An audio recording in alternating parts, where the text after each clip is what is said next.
Vamos a continuar con las Mishnayot que estuvimos viendo. Ahorita llegamos a la quinta Mishnah del cuarto capítulo. Ayer terminamos la Mishnah con la enseñanza de Rabbi Yohanan ben Beroká, hijo de Beroká, y que habló de la gravedad de profanar el nombre de Dios. Eso fue lo último que vimos ayer. Ayer sí. Que dice lo grave, que incluso con uno haciéndolo ocultamente, igual Dios lo revela por la gravedad que eso tiene. Ahorita sigue con el hijo de Rabbi Yohanan ben Beroká, que es Rabbi Ishmael, así se llama Rabbi Ishmael ben Beroká. Está mencionado en muchas ocasiones en el Talmud, era compañero de Rabbi Meir, del famoso Rabbi Meir Balanés, pero tampoco hay así historias que relate el Talmud o el Midrash acerca de él. Nada más habla en muchas ocasiones de las opiniones que él dio sobre diferentes temas alágicos de leyes del Talmud. Por eso no vamos a hablar en particular ahorita de él, ya que no se menciona. Les vuelvo a reiterar que todas las historias que cuento, obviamente que no las invento, ¿no? Creo que es más que entendible. Son de las fuentes que existen sobre estos Jamim, aunque a veces hay alguna pequeña diferencia en diferentes fuentes. Tomo la más aceptada, y como aquí no hay fuentes que cuentan acerca de él, por eso voy a omitir la historia de él. Era el hijo de Rabbi Yohanan ben Beroká. Y dice lo siguiente: Halomed Torah al menat lelamed, maspikin beyado lilmod ulamed.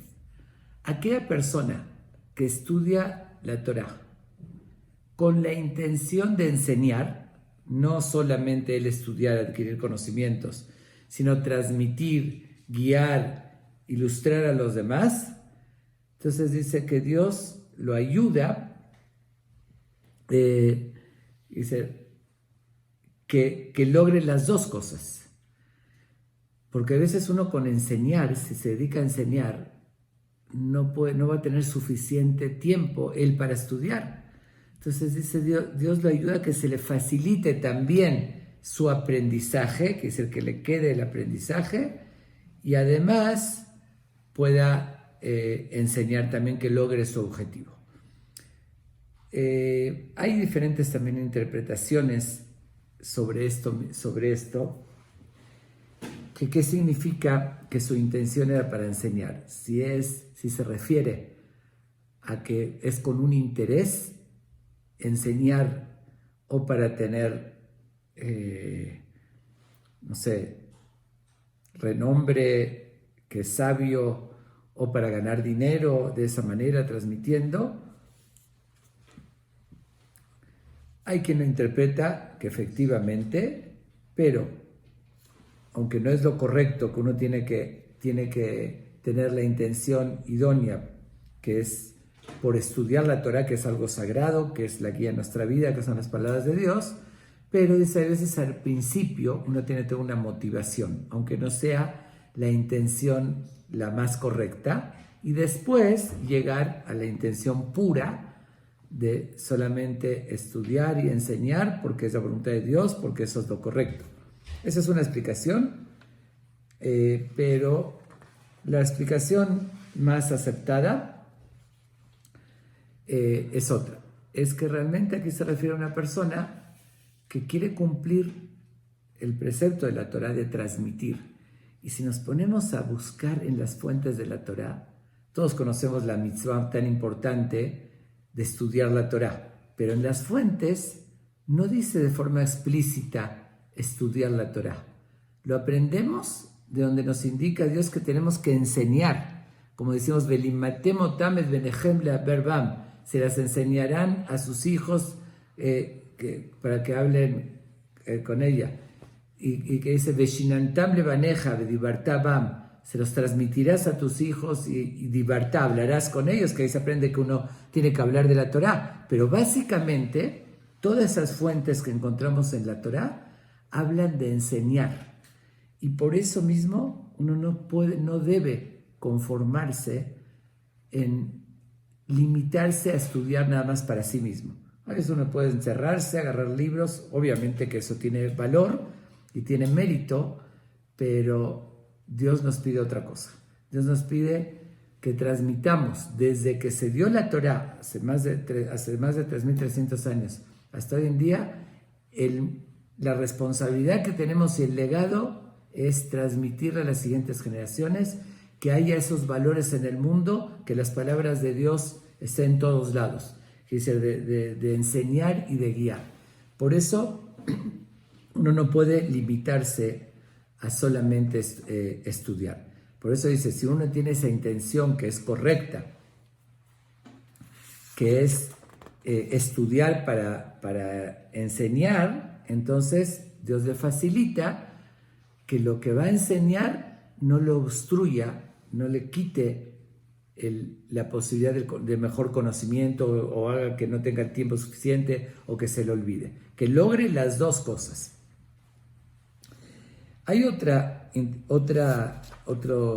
¿cómo se llama? Texto que no es el común, pero Rashi, uno de los grandes comentaristas, él lo lee diferente, le agrega aquí una palabra.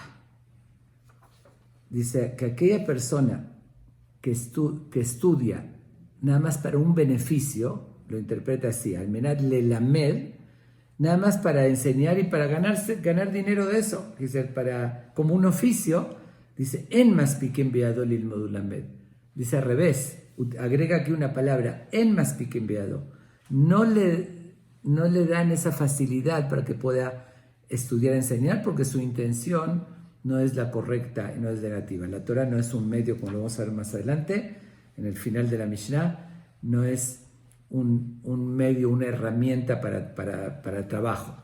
Ahorita lo vamos a ver. Pero esa es una versión. La versión aceptada y conocida es la que realmente tiene una buena intención. Justamente, uno de los grandes comentaristas del Pirkei Avot, Rabbi Obadia de Bartenura, él lo explica, pero primero vamos a continuar para entenderlo mejor, porque sigue diciendo, Ve'alomed al menad la azot, y el que estudia con intención de llevarlo a cabo del cumplimiento de los preceptos, que es lo ideal, ese es el objetivo principal que Dios nos pide a nosotros, Maspikim beado lilmod ulamed lishmor velazot. Dios le facilita, como tuvo la intención óptima, que es estudiar para hacer las cosas correctamente, que lo lleve a ese objetivo, no nada más teóricamente, entonces Dios le permite, le facilita que tenga facilidad para aprender, también enseñar, que es un mérito muy grande, lishmor, que es el cuidar la Torah, mantenerla, que no sea algo pasajero, velazot, y practicarla. Entonces, si uno tiene una intención mediana, vamos a dividirlo en tres categorías. Aquel que tiene intención por un interés, que según Rashi dijo es negativo totalmente, que eso Dios ya no le permitiría que lo logre. El que tiene una buena intención de estudiar y enseñar, que eso es una misión que nos da la Torá, y vamos a ver ahorita que es la tercera. Y la tercera es para llevarlo a cabo, para practicarlo. Pero aquí cabe una pregunta muy notoria. Lo dije muchísimas veces, habíamos mencionado que Pirkei Avot no está hablando ni para gente reshaim, que es decir, malvada o negativa, ni tampoco de leyes. Está hablando algo más allá, consejos, cómo uno tiene que superarse. Se llama milé de Hasiduta, así lo llaman. Son palabras de superación, de ser mejor, consejos. Entonces, si dice al final, el que estudia con la intención de practicar, queda a entender que la primera opción que dijo no se refiere al que estudia con la opción de practicar. Dijo el que nada más de enseñar y no practicar, y si estudia no para practicar, pues esta persona está fuera de lugar totalmente. Me refiero, obviamente que uno debe estudiar la Torá, que son leyes, no como una teoría y filosofía nada más de curiosidad, sino para practicar. Entonces no estamos hablando de una persona incorrecta, fuera de contexto, que de eso no habla el Pirkei Avot. Entonces, ¿qué diferencia hay del primero al segundo? Que si es también para practicar y también enseñar, pues, ¿qué agrega después el que dice el que estudia para practicar? Y entonces, ¿el primero a qué se refiere? Y aquí es donde Rabbi Obadiah de Bartenura, como iba a mencionar hace un momento, uno de los principales comentaristas del Pirkei Avot, nos dice lo siguiente. Él le da cierta interpretación para responder a esta aparente o contradicción o dificultad de entender este concepto. Y nos dice lo siguiente. Nos menciona en el Talmud que nos relata acerca de Abaye y Rabá. Eran dos grandes rabinos muy conocidos que eran de la época de los Emoraim, no de los que escribió en la Mishnah, como lo que estamos estudiando ahorita el Pirkei Avot, sino de la época posterior, que escribió en la Gemara, dice que era la explicación de la Mishnah. Eran muy famosos, el que estudia algo de Talmud tiene que haber oído sus nombres, Abaye y Rabá, y menciona la diferencia de Abaye y Rabá, porque uno tuvo una vida más corta y el otro vivió más años. Entonces dice Rabá,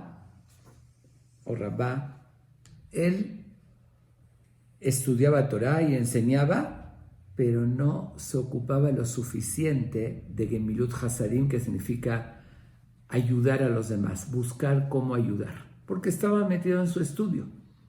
No sé, seguro que estudiaba con intención de cumplir, y era un gran rabino que cumplía todos los preceptos de la Torá, y también de enseñar. También nos enseña, nos dejan enseñanzas muy sabias en todo el Talmud, pero él dedicaba prácticamente la mayoría de su tiempo absoluto al estudio y a enseñar, y no a ayudar a otros, porque eso le quitaría tiempo. No quiere decir que cuando se le presentaba una oportunidad de ayudar, que no ayudaba. Seguro que sí, seguro que cumplía mitzvot y demás, pero no era algo prioritario.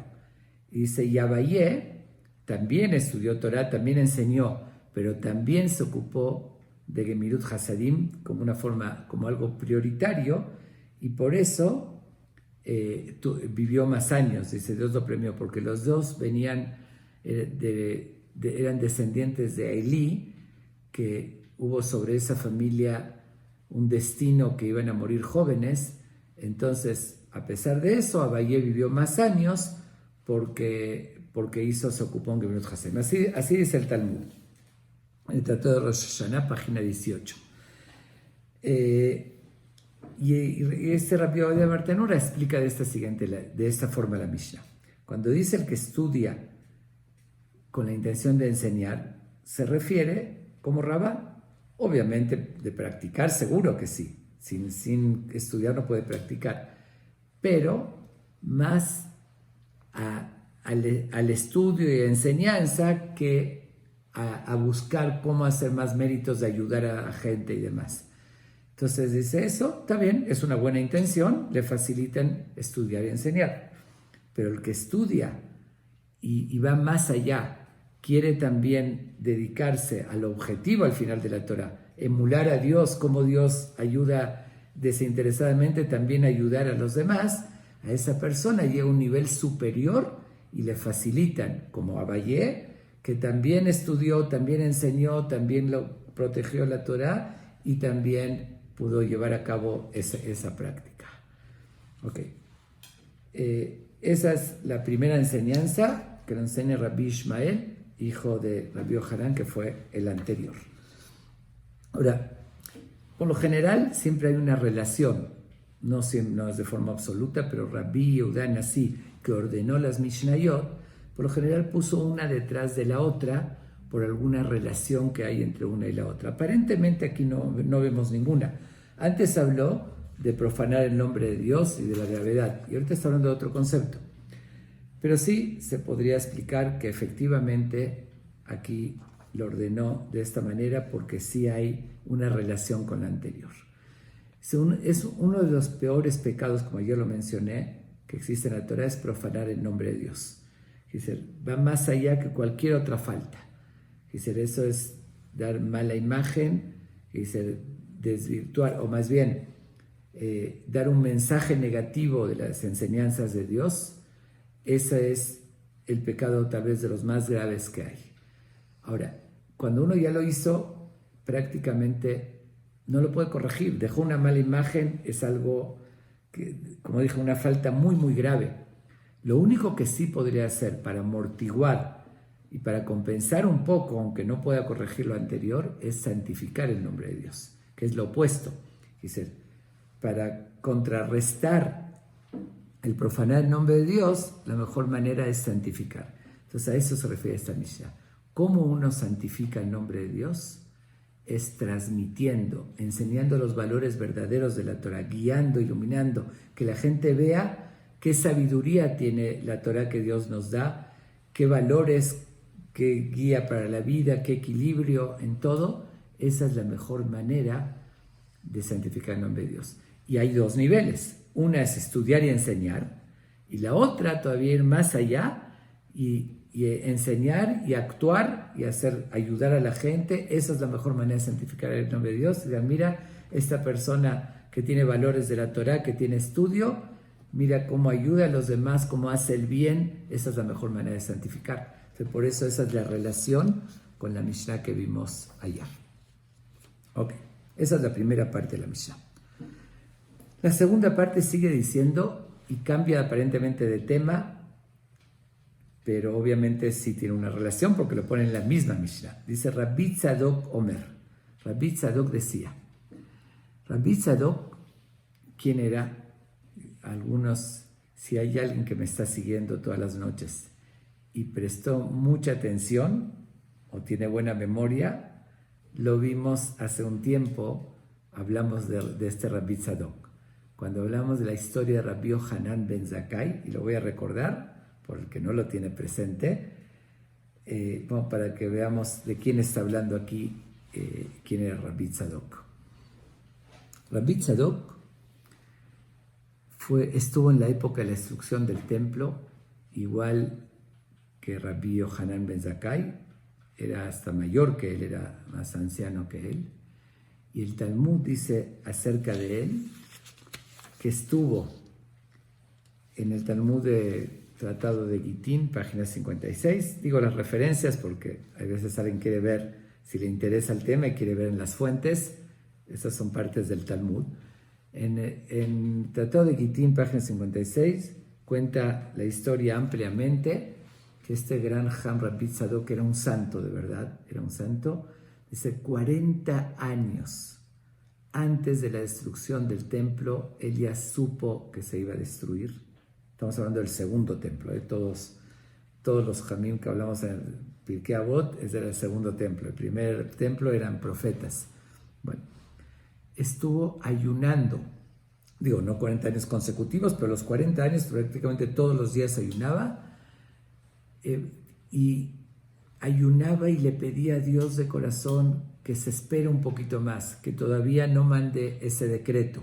Sabía que el comportamiento del pueblo israelí era muy negativo, que ya estaba decretado, pero gracias a su ayuno y a su petición de corazón, Dios lo seguía postergando. Así fueron 40 años. 40 años estuvo ayudando. Dice que casi transparente. Llegó un momento, al final de esos 40 años, ya se le veía casi la comida, cuando es una forma de decir que se ve el Talmud, cuando le pasaba por la garganta, casi se veía. Y aquí es la historia que llegué a contar en esa ocasión de Rabbi Yohanan ben Zakkai, que él estaba contra los rebeldes que luchaban contra los romanos, él quería hacer las paces, pero si se enteraban, lo mataban, incluso aunque era su sobrino, uno de los grandes líderes que había contado ya la historia de la resistencia en ese entonces contra los romanos. Entonces él quería ir a hablar con el general de los romanos que estaba del otro lado de la muralla, que no la podían derribar. Bueno, voy a sintetizarla porque ya lo había contado con lujo de detalles. Es una historia que relata el Talmud y obviamente que no lo iban a dejar pasar. Entonces el mismo sobrino que que lo estaba apoyando, le dijo que por un tiempo se haga el enfermo, que se corra la voz, porque era un gran maestro, el gran sabio y muy reconocido de su época, Rabbi Yohanan ben Zakkai, que se corra la voz que está muy enfermo, y después de un tiempo que ya que se declaren que murió. Antes el panteón, como hasta no hace mucho, estaba afuera de las ciudades, detrás de la muralla, pasando. Entonces, que diga a sus alumnos de confianza que lo lleven a enterrar, y así, obviamente que lo escondan en el féretro, en la caja, lo pasen del otro lado, lo dejen ahí, y él después va a ir a hablar, se puede levantar e ir a hablar con el general. Bueno, la historia, los detalles cuentan, ya lo había relatado, que lo querían picar, porque igual siempre checaban cuando sacaban a alguien, y le dijeron, ¿cómo van a decir que al gran maestro, van a decir los romanos que se enteren, que despreciaron a su gran rabino, que le picaron su cadáver, su cuerpo? Bueno, etcétera, etcétera. Al final lo lograron, y efectivamente fue con el general, y ahí la historia relata que el general primero le reclamó, porque le dijo, vengo a hablar contigo, y lo llamó rey, y le dijo, si me consideras rey, primero estás faltando respeto al verdadero rey, y segundo, si es así, ¿por qué no viniste antes a hablar conmigo? Entonces le dijo que seguramente lo llamó rey porque dice, está escrito que Jerusalén no va a caer en manos de cualquiera, tiene que ser de un rey, entonces te van a poner a ti, el César. Y efectivamente así pasó, que por un rato le dijeron que murió el César y lo nombraron a él, y le dijo, no vine antes porque no me dejaban pasar, hasta que encontré esta artimaña, ¿no? De cómo me las ingenié para poder llegar contigo. Bueno, ahí relata el Talmud que él se quedó muy impresionado de él, cómo supo. Después ahí también cuenta de que se estaba justo calzando sus zapatos, se puso uno solo y el otro ya no le entraba cuando le dieron la noticia. Le dijeron, porque te dieron esta noticia, por eso no te está calzando, se ensanchan así los huesos, y no, por eso no se está calzando el otro zapato. Le dijo, ¿qué puede hacer? Le dijo que pase alguien que te cae mal frente a ti, y con eso vas a poder, y así sucedió. Entonces quedó muy impresionado de este Rabbi Yohanan ben Zakkai, y aunque era enemigo declarado del pueblo de Israel y estaba intentando destruirlos, pero a él lo consintió por su sabiduría y su visión, y le dijo, te dejo pedir 3 cosas. No me pidas que no destruya el templo, que no destruya Jerusalén, pero te dejo pedir 3 cosas. ¿Qué pidió? Una cosa, pidió que dejen y la ciudad de Yavne, que había concentración de Jamín, porque se preocupó por la continuidad de la Torah. ¿Ok? Pero las otras 2, es increíble. Tenía oportunidad al general, que ya era el César, de pedirle 3 cosas. Podía pedir tantas cosas. Ok, la primera la entendemos perfectamente, porque no le iba a aceptar que no destruya Jerusalén. Le pidió una ciudad, eso es muy lógico. Las otras 2 peticiones, la voy a llamar así, la desperdició aparentemente, pidiendo por este Ham Rabbi Tzadok.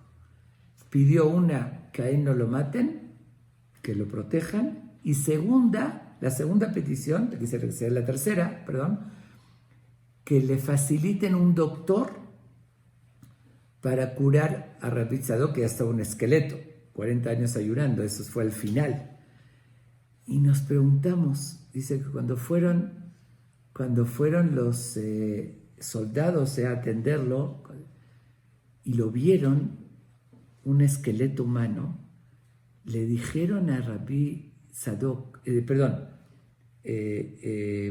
dijeron a Rabbi Yohanan ben Zakkai, oye, perdón la expresión, ¿no? Dijeron, por esta cosa desperdiciaste 2 peticiones. Y se podías pedir al César lo que querías, y se le caíste bien, y pediste por este esqueleto humano que no lo matemos y que lo curemos. No podías pedir cuántas, no sé, riquezas, familias, ayudar a hacer, 1000 cosas podías pedir, algo del templo recuperar. Esas fueron tus peticiones. Les dijo Rabbi Yohanan ben Zakkai. Y oigan bien, porque vamos a hablar ahorita de esta Ham, a ver su enseñanza. Le dice, si habría otro como él, jamás podrían conquistar Jerusalén. Por él, 40 años, Dios lo fue postergando y no lo permitió. Pero si habría otro de su categoría y del nivel de él, jamás se destruiría, nunca podrían. Se quedaron así. Por eso, Rabbi Yohanan ben Zakkai hace 2 peticiones al César relacionadas con él. Una que no lo mate, obviamente, y otra no era suficiente que no lo mate, que lo curen. Y le fueron dando, ahí relata que le fueron dando un jugo, que hice un líquido de la harina, de a poquito, cucharaditas, así, hasta que se fue recuperando. Para que veamos quién era este gran Rabbi Tzadok, que nada más se mencionó una vez en el Pirkei Avot, pero su nivel era algo fuera de serie. Otro relato, que lo relata en el Talmud, el Tratado de Kiddushin, página 90, dice que una vez, eso fue obviamente antes de cuando ya estaba desvaneciéndose, ¿no? Parece que él era muy guapo, Rabbi Tzadok, y la llama matronita, una mujer de muy alto nivel del gobierno de los romanos, lo deseó a él, manda a sus sirvientes que se lo traigan. Estamos hablando de una época de dictadura absoluta, que no era preguntar. Entonces, abiertamente le hace conocer sus intenciones y él lo que le dice, porque ya desde ese entonces ya él ayunaba, no estaba desgastado, no era todavía un esqueleto, pero ya él ayunaba en el día. Entonces le dice, la verdad, estoy muy débil, ahorita no tengo fuerza, para eso necesito comer. Entonces ella, conociendo el judaísmo, la religión, le dice, sí, te puedo hacer carne, pero no es carne kosher, pues no es carne pura. Y le dice, da lo mismo, si igual voy a estar contigo, pues es lo mismo que coma carne no kosher, ya es, igual estoy pecando. Entonces obviamente que no era su intención. Entonces ella prende el fuego, prende la parrilla para ponerle a hacer carne. Cuando ya la prendió, que era su intención, él se avienta sobre la parrilla y ella se espanta. ¿Qué haces?, le grita así espantada. Le dice, la verdad, para violar una prohibición, que si cometiera un pecado tan grave, voy a tener unas consecuencias similares a aventarme a la parrilla. Ella se queda impresionada, le dice, ¿tan grave? ¿Es algo, una falta tan grave? Le dice, sí. Entonces, ahí sí lo deja, vio hasta qué grado él estaba dispuesto. Dice, primero no podía decir nada porque sabía que lo iba a matar. Dice, hasta qué grado estaba dispuesto a defender sus principios, que quedó impresionada y lo perdonó. Es otro relato, hay muchos más de él, pero como ayer mencioné, es que no siempre se me va a dar, pero ahorita quiero tratar de hacer más corta la clase, a ver si lo logro. Entonces me voy a limitar con estas historias de Rabbi Tzadok, que nada más yo creo que es suficiente para ubicarlo qué nivel espiritual tenía Rabbi Tzadok. Vamos a ver qué nos dice en la misma Mishnah. Obviamente que hay una relación con lo anterior. ¿Qué dijimos hasta ahorita? Rabbi Ishmael, hijo de Rabbi Yohanan ben Broca, dijo, el que estudia con la intención de enseñar, le facilitan eso. El que estudia con la intención de ayudar o de actuar, de hacer el bien, le facilitan estudiar, enseñar y hacer el bien. Okay. Ahora, Rabbi Tzadok dice, en base a eso, que también se puede interpretar de dos maneras. Según una versión, que el que estudia para para ganar dinero y para enseñar, al principio, aunque después cambie, él dice, está advirtiendo, o incluso el que estudia normal, está advirtiendo algo muy importante. Dice, Alta Asem Atara Leidgadel Baem. Cuidado con hacer de la Torah una corona para enaltecerse. Que dice, uso la corona de la Torah, que dice, de la sabiduría y demás, para ganar honores, respeto. Es utilizar una cosa sagrada para un beneficio personal. Sigue diciendo, Velo Kardom las porbaem, y no como una pala para cavar. ¿Qué significa? ¿Qué es cavar? A ver, ¿qué saco? ¿Qué beneficio saco? O una herramienta de trabajo también se puede interpretar. Dice, de ninguna de las dos, ni para beneficio como orgullo, dice, con honores personal, ni como un medio para ganar dinero tampoco. Dice, no puede ser, uno tiene que estudiar por la importancia que tiene la Torah. Ok, después vamos a ver la polémica que hay esta Mishnah, esta parte de la Mishnah. Ahora sí como dicen, se arrojó o se volcó muchísima tinta sobre esto, se habló muchísimo, se discutió mucho, es un tema muy polémico hasta hoy en día y principalmente hoy en día. Sigue diciendo, lo voy a terminar y voy a aclararlo. Bekaja ya Hillel Omer. Y cita una Mishnah que ya la estudiamos. Dice, así decía el gran sabio Hillel. Hillel fue el gran maestro que todo el Talmud y todas las leyes seguimos acorde a su escuela.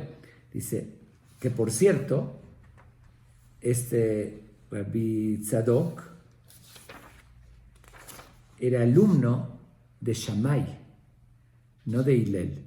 Sin embargo, en la práctica, aunque él recibió todo su conocimiento de Shammai, en la práctica actuó como Hillel, que era más ligero, ¿no? La conclusión, como fue como Hillel, él siguió la práctica como Hillel. La teoría, el conocimiento lo adquirió de Shammai, pero llevó a cabo las leyes acorde a lo que dictó Hillel. Bueno, pero él dice así, cita a Hillel, algo muy fuerte que había dicho, Udishtamesh betagá halaf.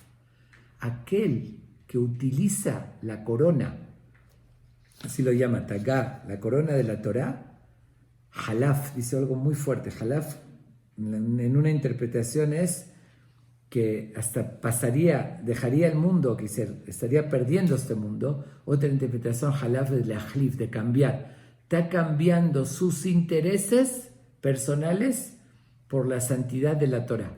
Y es una falta muy grave, que se está, ¿cómo decirlo? Impurificado, distorsionando, profanando la Torah, haciendo de esa manera, cambiando sus intereses por los intereses de la Torah.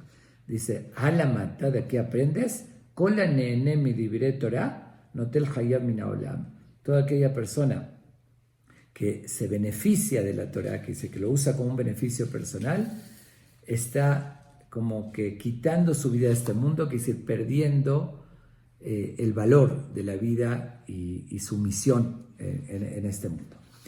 Bueno, mencioné que esto es un tema de mucha polémica. El Maimónides sobre esta Mishnah toma una postura muy fuerte, muy estricta, que en la práctica, en la historia no la siguieron por lo fuerte que es. Él prohíbe de una forma terminante el dedicarse al estudio de la Torah solamente sin trabajar. Pero diciendo con cosas muy fuertes. Si le leo, dice ahí que no pierde el mundo venidero y dice el concepto que conocemos, ¿no? El que se dedica al estudio de la Torah y sin trabajar recibe ayuda de otros para estudiar Torah. Eso causó mucha polémica y el mismo Maimónides cuando lo dijo, sé que grandes rabinos como que no les va a gustar lo que voy a decir, pero así aparentemente dice, no puede ser una herramienta para vivir, como decían de eso vives.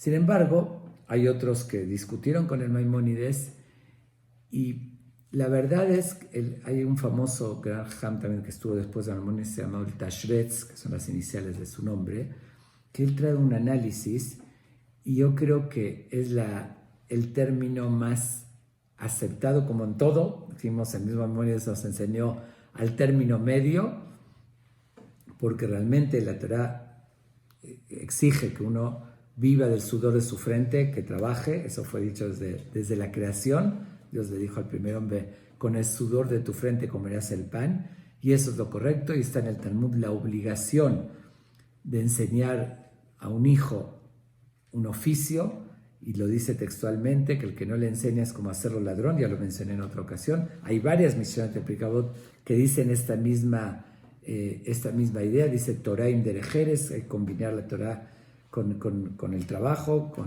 ¿okay? Y varias, ¿no? Ya estudiamos varias. Entonces el Tashretz y otros, yo creo que ese es el camino tal vez correcto, ni un extremo ni el otro.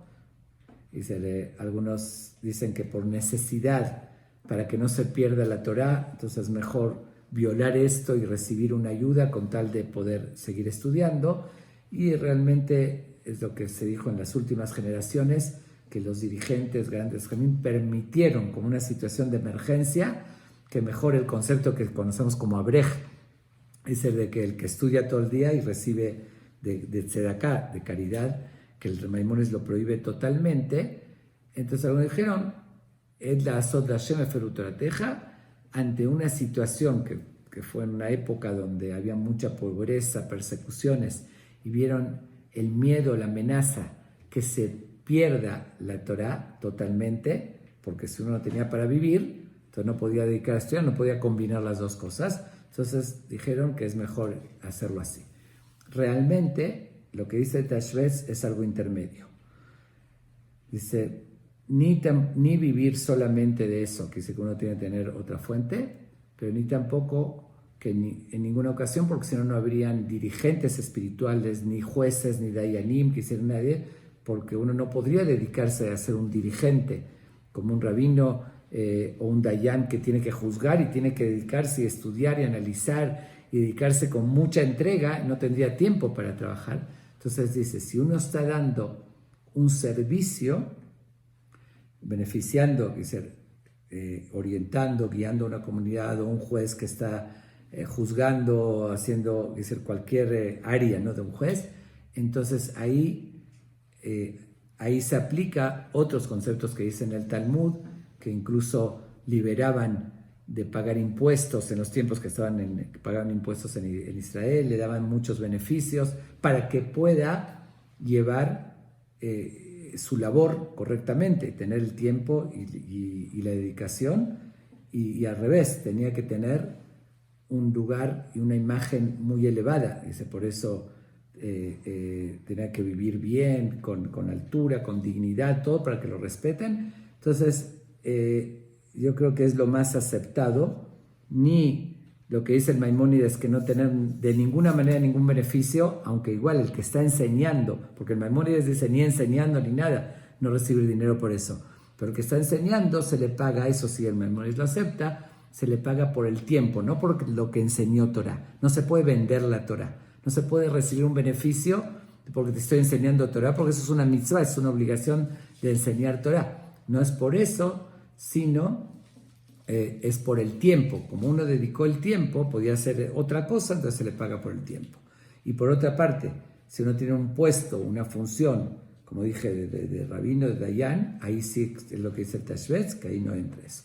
Y por otra parte, aunque se permitió el estudiar todo el tiempo y recibir un apoyo por una emergencia, la conclusión igual que no es lo ideal. Lo ideal es que uno tenga el que se dedica al estudio solamente y no hace una función de aportar a los demás, que busque alguna fuente de vivir, aunque sea un rato del día, que haga algún trabajo para que de eso obtenga el sustento, y el resto del tiempo se lo dedica a estudiar. Y como dije, es un tema de mucha discusión, mucha polémica, es una misión muy fuerte y muy actual porque hoy existe ese concepto.